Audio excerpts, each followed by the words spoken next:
اللہ تعالیٰ خیال رکھے کہ پاکستان ٹیم جیتے ہیں انشاءاللہ عمر میچ جیتیں گے۔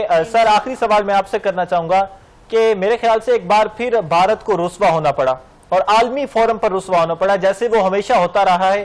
ایک پھر ہمارے جو رمیز راجہ انہوں نے کہا ہے کہ جناب جو 90 میچوں میں ایک ہی ریفری، اور جیسے کہ عمر نے بات کی کہ آپ کو پتا ہے کہ کیس ہمارا اس فلان جج کے پاس لگنا ہے، تو وہ تو ان کا اپنا بندہ ہو گیا۔ پھر اس حوالے سے کیا کہیں گے؟ وہ ایک مجھے شعر یاد آ رہا ہے، کنجونج بھی راما اوکھیاں سن کچھ سانو مرن دا شوق سی۔ یہ ان کو پتہ نہیں کوئی ذلیل ہونے کا شوق ہے کہ کئی میدان کسی بھی جگہ تو ذلیل نہ ہو نا۔ آپ کہیں پہ دیکھ لیں، بین الاقوامی سفارتکاری ہو یہ ذلیل ہو رہے ہیں، بین الاقوامی معیشت ہو ٹرمپ اس کو پچھاڑ کے ذلیل کر دیا اس نے۔ اس کے بعد آپ دیکھیں چائنا جاتے ہیں، وہاں پہ ذلیل ہو کے آ جاتے ہیں۔ آپ جنگ کرتے ہیں، سندور کا اعلان کرتے ہیں، جی ہم تو سندور لگانے جا رہے ہیں، ادھر سے آپ لتر کھا کے لگا کے آ جاتے ہیں۔ اس کے بعد آپ کہیں پہ تو چنگا بلا میچ تم لوگ جیت گئے ہو، اس کا جشن مناؤ، وہاں پہ بھی تم لوگوں نے ضلالت اپنی مچانے کے لیے پوری دنیا کو بتایا کہ ہم تو ذلیل لوگ ہیں۔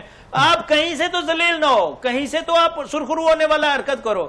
آج انہوں نے نام لیا ہمارے منچن آباد کے جو پلیئر ہیں، ماشاءاللہ پاکستان کی شان ہے، انہوں نے اچھا ایک فائنل کے اندر رسائی حاصل کی ہے، اس کو ہمیں یاد ضرور کرنا چاہیے کیونکہ پاکستان کا ایک مثبت چہرہ ہے، اس کو بھی ہمیں یاد رکھنا چاہیے۔ اور پاکستان انشاءاللہ یو اے ای کے اندر 157 کا ٹارگٹ ہوگا اور جیتے گا، یہ جیتے گا بھی صحیح۔ یہ بھی چلو ساتھ بتا دیتا ہوں جو میرا